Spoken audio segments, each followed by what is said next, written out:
Assalamualaikum warahmatullahi wabarakatuh. Selamat datang di Praktikum Biokimia. Pada kesempatan ini, praktikum yang akan kita lakukan yaitu tentang koagulasi protein atau penggumpalan protein. Sebelum praktikum dimulai, mari kita buka dengan berdoa dulu. Berdoa mulai. Selesai. Oke, pada kesempatan kali ini yang akan kita praktikumkan adalah koagulasi protein atau penggumpalan protein, yang mana koagulasi atau penggumpalan protein ini adalah salah satu ciri dari denaturasi protein. Apa itu denaturasi protein? Kalian sudah mendapatkan di perkuliahan minggu lalu. Bahan praktikum kali ini kita akan menggunakan 7 sampel ya. Saya perkenalkan satu-satu. Yang pertama adalah susu sapi, yang kedua adalah susu kedelai, yang ketiga adalah kecap, kemudian yang keempat adalah minyak, kemudian yang kelima kuning telur, keenam putih telur, dan ketujuh air gula. Air gula didapatkan dengan melarutkan gula pasir ke dalam air. Jumlahnya bebas karena kita uji kualitatif. Kemudian seperti yang kita ketahui bahwa protein itu dengan sedikit asam dia akan mengendap, tapi dengan banyak asam dia akan menggumpal. Maka kita akan buktikan apakah benar dengan penambahan asam yang berlebih itu akan menyebabkan protein itu menggumpal atau terkoagulasi atau tidak. Nah, sebagai contoh saya contohkan ya. Jadi cara kerja pada praktikum kali ini, karena kita melakukan praktikum di rumah, maka kita menggunakan asam cuka biasa Anda bisa beli di warung-warung terdekat. Nah, bahan yang Anda butuhkan ini Anda siapkan secukupnya, kurang lebih sekitar 1 sendok makan. Tuangkan ke dalam wadah sepunya kalian, wadahnya apa. Kemudian siapkan air cuka, larutan asam cuka. Kemudian kita teteskan sekitar 10 tetes. Oke. Caranya adalah kita ambil sampel, kemudian kita tuangkan sekitar 15-20 tetes. Mari kita lihat. Kalau dia hanya ditambah asam sedikit, 1-2 saja, misalnya seperti ini, dia akan menghasilkan endapan. Caranya nanti bisa Anda terawang di cahaya. Namun jika pemberian asam itu berlebih, dia akan menggumpal.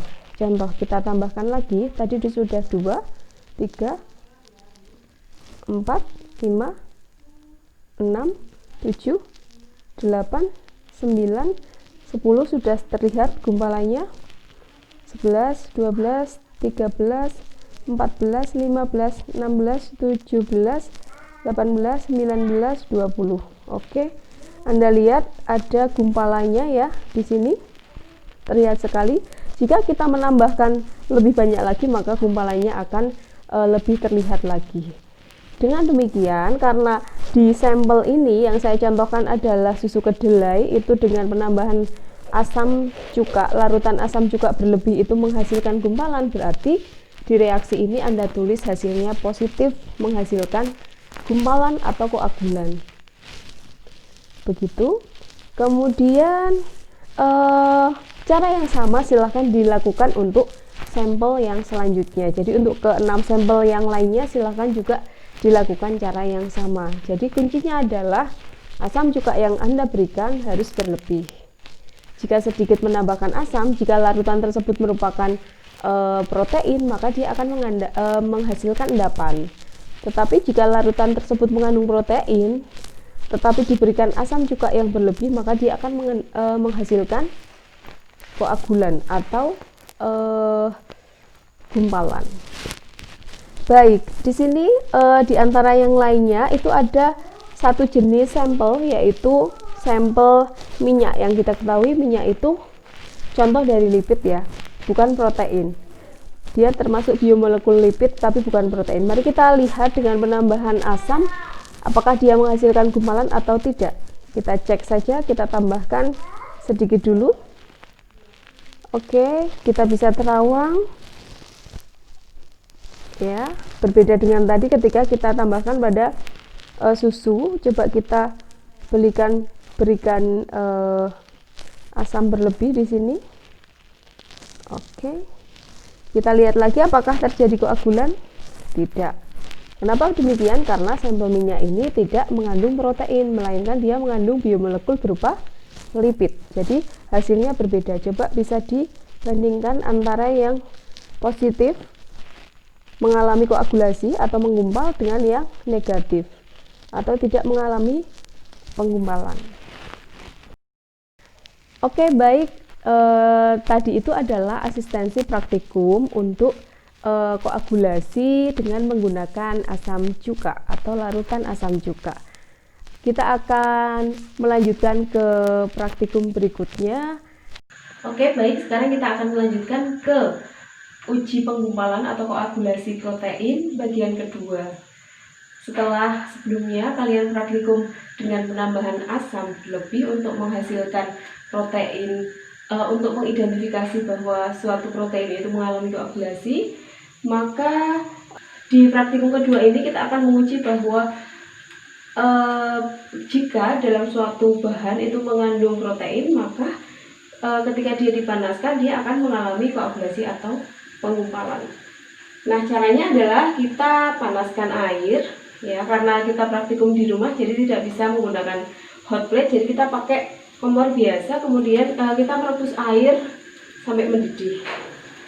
Oke, seperti ini. Kemudian kalau sudah mendidih, sampel tadi kita letakkan di gelas ya, di gelas.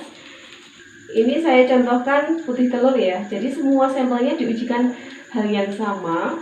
Ini saya contohkan putih telur. Jadi kalau sudah air sudah mendidih, maka sampelnya kita letakkan di dalam penanas air ini. Jadi kalau misalnya penanas airnya lebih lebar, Anda bisa meletakkan lebih dari satu, begitu. Oke, kemudian kita letakkan. Kita coba untuk susu kedelai dan putih telur. Oke, Bismillahirrahmanirrahim. Ya, kita letakkan seperti ini. Oke, kemudian kita akan tunggu sampai kurang lebih 7 menit ya.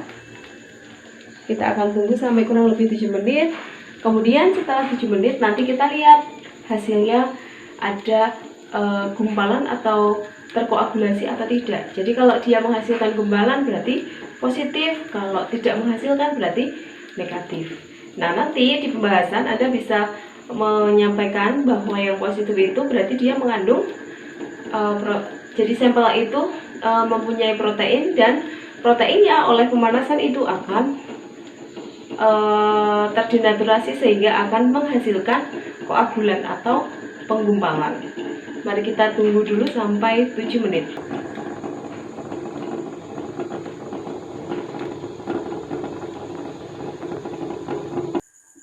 Nah, sembari menunggu susu kedelai yang kita panaskan di penanas, karena tadi saya masukkan putih telur dulu, kemudian tidak jadi saya barengkan, jadi putih telur dulu. Nah, sambil menunggu kita lihat dulu yang putih telur ini ya. Setelah 7 menit Anda lihat nih ya, ini adalah gumpalan-gumpalan pada sampel putih telur, berarti hasilnya adalah positif. Artinya apa? Ketika putih telur ini dipanaskan, maka dia akan menghasilkan gumpalan. Jadi putih telur ini telah mengalami denaturasi yang ditandai dengan adanya gumpalan. Nah, proses seperti ini silakan dilakukan pada ke-6 sampel yang lain ya.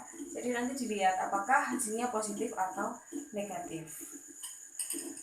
Baik, demikian dua rangkaian percobaan pada koagulasi atau penggumpalan protein. Yang pertama kita sudah praktikumkan adalah penggumpalan dengan asam berlebih menggunakan asam cuka. Kemudian yang kedua adalah penggumpalan menggunakan pemanasan. Selamat berpraktikum. Jangan lupa untuk untuk laporan praktikumnya akan dikumpulkan 1 minggu setelah praktikum ini selesai. Kemudian pengisian hasil laporan sudah tertera semuanya di buku petunjuk praktikum yang sudah Anda miliki, yang sudah dibagikan di pertemuan pertama dulu. Terima kasih, sekian dari saya. Wassalamualaikum warahmatullahi wabarakatuh.